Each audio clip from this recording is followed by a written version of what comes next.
Dear students, एक बार आप सभी का पुनः स्वागत है। मैं Rajesh Gupta, assistant professor in chemistry, आप सभी का मेरे चैनल में स्वागत करता हूं। आज इस वीडियो लेक्चर के माध्यम से हम डिस्कस करने जा रहे हैं क्वांटम मैकेनिक्स के बारे में। जैसा कि आप सभी जानते हो कि जब भी हम कभी क्वांटम केमिस्ट्री के अंदर क्वांटम से संबंधित कोई भी जानकारी प्राप्त करते हैं तो हमारे दिमाग में सबसे पहले यह आता है कि क्वांटम से तात्पर्य क्या है, यानी कि क्वांटम का मतलब क्या है। तो यहाँ सीधा सीधा जो शाब्दिक अर्थ के अनुसार जो मतलब निकल रहा है वो ये है कि क्वांटम यानी कि कोई एक ऐसा शब्द जो कि हमें किसी क्वांटिटी के बारे में बात करेगा, या यूँ कहो कि एक एग्जैक्ट वैल्यूएशन के बारे में बात करेगा। और मैकेनिक्स यानी कि उसकी गतिकी से संबंधित, तो यानी कि कोई भी ऐसे पार्टिकल या ऐसी कोई भी वस्तु जिसकी के बारे में हमें यहाँ पर क्या पता होना है कि एग्जैक्ट जो उसकी लोकेशन है या जो पोजीशन है, या किसी भी अन्य रूप में यदि हम उसे क्वांटीकृत रूप से यदि हम अध्ययन करना चाहें तो वो हम बात करेंगे किसमें, क्वांटम मैकेनिक्स के बारे में। तो इसमें सबसे पहले हम जिस टॉपिक पर आज चर्चा करने जा रहे हैं वो है, हम यहाँ पर क्लासिकल वेव इक्वेशन के बारे में। कि किसी भी प्रकार से क्वांटम मैकेनिक्स का अध्ययन करने से पहले हमें क्लासिकली, यानी कि जिसको कि हिंदी में हम कहते हैं रूढ़ यानी कि चिरसम्मत तरंग यांत्रिकी के आधार पर हम क्या करते हैं, हमारी तरंगों की विवेचना किया करते हैं। तो क्लासिकल वेव मैकेनिक्स क्या है, सबसे पहले हम उसके बारे में यहाँ पर देखते हैं। What is classical mechanics? तो क्लासिकल मैकेनिक्स क्या है कि classical mechanics is the study of motion of bodies. क्या है? एक प्रकार से study of motion of bodies, यानी कि कोई भी वस्तु उसकी गति का अध्ययन क्लासिकल मैकेनिक्स है। अब क्या क्या वस्तुएं हैं? Including the special case in which body remains at rest, अर्थात ऐसी वस्तुएं भी है जो कि विराम अवस्था के अंदर रखी हुई है, उनका अध्ययन यदि हम करते हैं तो वो हम क्लासिकल मैकेनिक्स की सहायता से करते हैं। In accordance with the general principles first enunciated by Sir Isaac Newton, यानी कि जो न्यूटन के गतिकी के जो नियम दिए थे उनके आधार पर यदि हम किसी भी वस्तु की गति से संबंधित अध्ययन यदि करते हैं तो उसे हम क्लासिकल मैकेनिक्स का नाम देते हैं। ये क्या है गणितीय रूप में? It is the mathematical study of the motion of everyday objects, यानी कि मैथमेटिकल स्टडी है किसकी? एवरीडे ऑब्जेक्ट्स के मोशन की, उनकी गतिकी के, एंड द फोर्सेस, और ऐसे बल दैट अफेक्ट्स देम, और उनकी गति को प्रभावित करने वाले जो बल हैं उनका अध्ययन करने वाला जो यांत्रिकी है वो क्या कर क्लासिकल मैकेनिक्स कहलाता है। तो classical mechanics is often called as Newtonian mechanics because nearly the entire study builds on the work of Isaac Newton, यानी कि जो सर आइजैक न्यूटन के द्वारा जो स्टडी किया गया था उसी पर बेस्ड पूरा का पूरा जो क्लासिकल मैकेनिक्स है उसका स्टडी है। Classical mechanics accurately describes the behaviour of most normal objects, यानी कि जो हमारे जो नॉर्मल ऑब्जेक्ट, जैसे कि सिंपल एक बॉल है हमारी, जिससे कि हम जो क्रिकेट बॉल है उसके बारे में यदि हम बात करें तो उसके बिहेवियर को जो डिस्क्राइब करने वाली मैकेनिक्स है वो हम क्लासिकल मैकेनिक्स के तहत ही उसे हम समझा सकते हैं।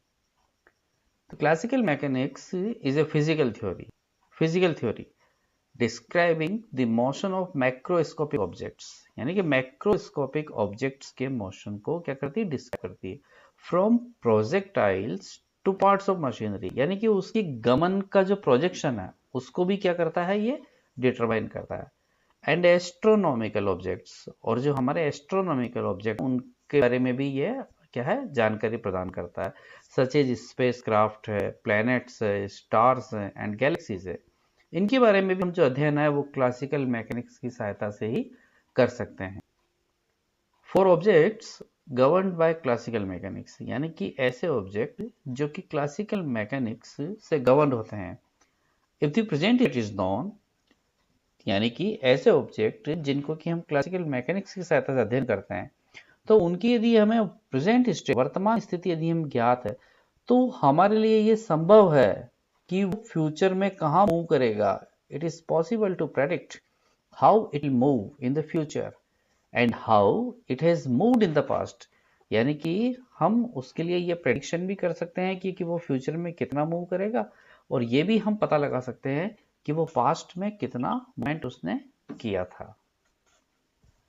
Classical mechanics provides extremely accurate results when studying large objects. यानी कि जब भी हम बहुत बड़े वस्तुओं के बारे में अध्ययन करते हैं तो बिल्कुल एक्यूरेट रिजल्ट्स वो देता है। दैट आर नॉट एक्सट्रीमली वेसिव, यानी कि इतने विस्तृत विशालकाय भी नहीं हो, और speed not approaching the speed of light, यानी कि उनकी जो स्पीड है वो इतनी तेज भी नहीं हो कि वो प्रकाश के वेग के समान हो, और इतना अधिक विशालकाय वस्तु भी ना हो। तो ऐसे केसेस में जो क्लासिकल मैकेनिक्स है वो एग्जैक्ट क्या देती है, रिजल्ट देती है। तो फिर क्वांटम मैकेनिक्स क्या है, यानी कि क्वांटम मैकेनिक्स क्या है जिसके बारे में हम यहाँ पर क्या स्टडी करेंगे। So the branch of mechanics, वो यांत्रिकी की ब्रांच है mechanics, that deals with the mathematical description of the motion, वही मोशन का मैथमेटिकल डिस्क्रिप्शन है, एंड इंटरेक्शन ऑफ सब एटॉमिक पार्टिकल्स। इंपॉर्टेंट क्या है, सब एटॉमिक पार्टिकल्स, यानी कि हम एटॉमिक लेवल से भी नीचे पहुंच करके यदि हम स्टडी कर रहे हैं तो वो क्वांटम मैकेनिक्स कहलाएगी।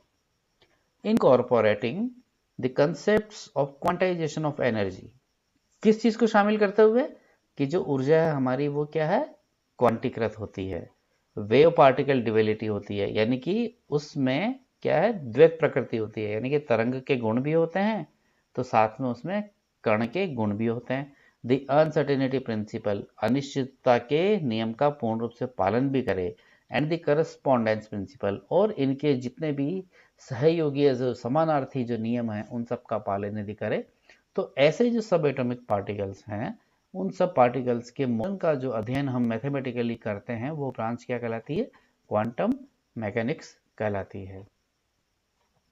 सो quantum mechanics is the branch of physics relating to the very small, यानी कि बहुत सूक्ष्म, बहुत छोटे या कहो ऑब्जेक्ट्स है ये भी वास्तव में, तो उनके लिए जो ब्रांच काम में ली जाती है वो क्या है, क्वांटम मैकेनिक्स है।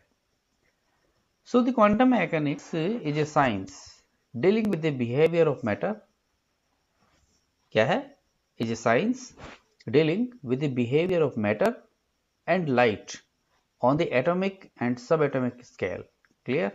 It attempts to describe and account for the properties of molecules and atoms and their constituents. क्या क्या है, electrons, protons, neutrons and the other more exotic particles such as quarks and gluons. These properties include the interaction of the particles with one another and with electromagnetic radiation, that is light, X-rays and gamma rays. So quantum mechanics is a physical science dealing with the behavior of matter and energy on the scale of atom and subatomic particle waves. तो यही हमें ध्यान में रखना है कि जो quantum mechanics है वो कहाँ पर बात करेगी, सब एटॉमिक लेवल पर बात करेगी, और क्या, द्रव्य का ऊर्जा के साथ में जो इंटरेक्शन है वहां पर उस पर विचार करेगी। अब हम यहां पर बात करेंगे कि जो क्लासिकल वेव इक्वेशन है, यानी कि चिरसम्मत यांत्रिकी के अनुसार चिरसम्मत तरंग समीकरण क्या होती है। तो उसके लिए हम यहां पर बात करेंगे कि कोई एक तनी हुई डोरी है तो उसका जो मोशन है वो साइन वेव के तौर पर माना जा सकता है। तो उसके मोशन को यदि हमें प्रॉपर्टी वाइज निरूपित करना है तो उसके लिए हमें एक वेव फंक्शन क्या करना पड़ेगा, निर्धारित करना पड़ेगा। तो इस प्रकार के साइन वेव के लिए जो तरंग फलन निर्धारित किया जाता है वो इस प्रकार से निर्धारित किया गया है कि दैट साई बराबर ए sign 2 pi x by lambda, जहां पर ए उस तरंग का क्या है, आयाम होता है। ये नंबर 1 इक्वेशन हमने यहां पर मान ली। इस इक्वेशन को यदि हम डिफरेंशिएट करें with respect to x, x क्या है, प्रोपेगेशन की डिस्टेंस है, तो उसका रिजल्ट आएगा D Sai by d x बराबर ए कांस्टेंट है साइन एक्स का कॉस एक्स, और अल्टीमेटली जो वेरिएबल है यहाँ पर उस वेरिएबल में 2 पाई एक्स बाई लेमड़ा का क्या रह जाता है, 2 पाई बाई लेमड़ा। क्योंकि x की पावर 1 है तो 1 माइनस 1 अगेन ये क्या हो जाएगा, 0 हो जाएगा, तो 1 हो गया है तो ये हट जाएगा। तो हमारे पास में यहाँ पर क्या आ गया, 2 पाई ए को हमने कॉमन, ये जो कांस्टेंट था बाहर ले लिया, 2 pi a by lambda cos 2 pi x by lambda. Again हम इसे डिफ्रेंशिएट कर रहे हैं with respect to x once again, यानी कि डबल डिफ्रेंशिएशन यदि हम कर रहे हैं तो क्या होगा, d two psi by d x square बराबर 2 pi a by lambda common है तो कोस एक्स का माइनस साइन एक्स, तो माइनस साइन और एक्स ये पूरा factor complete 2 pi x by lambda. अब इस वेरिएबल का डिफ्रेंशिएशन हुआ तो again 2 pi by lambda result आएगा। इसको सिंपली सॉल्व यदि हम करें तो हम देख सकते हैं यहाँ पर कि आप यदि इसे देखोगे तो 2 पाई ये 4 पाई स्क्वायर हो जाएगा और a अपॉन लेमड़ा स्क्वायर, तो यहाँ पर यही है 4 pi square a upon lambda square sine 2 pi x by lambda, क्योंकि cos x का माइनस साइन एक्स था तो माइनस साइन यहाँ पर आ गया, तो minus 2 pi x by lambda. तो again 4 pi square by lambda square, a को यदि हम अंदर ब्रैकेट में कन्वर्ट कर लें तो a sine 2 pi x by lambda, और हमें पता था ये इक्वेशन नंबर 2 बना दिया। तो यूजिंग इक्वेशन नंबर 1, तो इक्वेशन नंबर 1 हमारी ये थी कि साई बराबर a sine 2 pi x by lambda था, तो इसको हमने कन्वर्ट कर दिया किसमें, minus 4 pi square by lambda square, और ये कंप्लीट टर्म किसमें कन्वर्ट हो गई, साई में। Sai by d x square बराबर हमारे पास में ये टर्म आ गई, इस नेगेटिव टर्म को आपने पॉजिटिव में कन्वर्ट कर लिया, तो d two psi by d x square plus 4 pi square by lambda square psi बराबर 0। ये जो इक्वेशन है ये इक्वेशन कहलाती है क्या, क्लासिकल वेव इक्वेशन। तो इस लेक्चर में हमने आज डिस्कस किया यहाँ पर कि क्लासिकल वेव मैकेनिक्स क्या है और क्वांटम मैकेनिक्स क्या होती है, और क्लासिकल वेव इक्वेशन को हम किस प्रकार से डिराइव कर सकते हैं। तो क्वांटम मैकेनिक्स के आगे के वीडियोस के अंदर हम आगे डिस्कस करेंगे कि श्रोडिंगर वेव इक्वेशन को हम क्लासिकली, यानी कि क्लासिकल वेव इक्वेशन पर आधारित श्रोडिंगर वेव इक्वेशन को किस प्रकार से क्या डिराइव किया जा सकता है।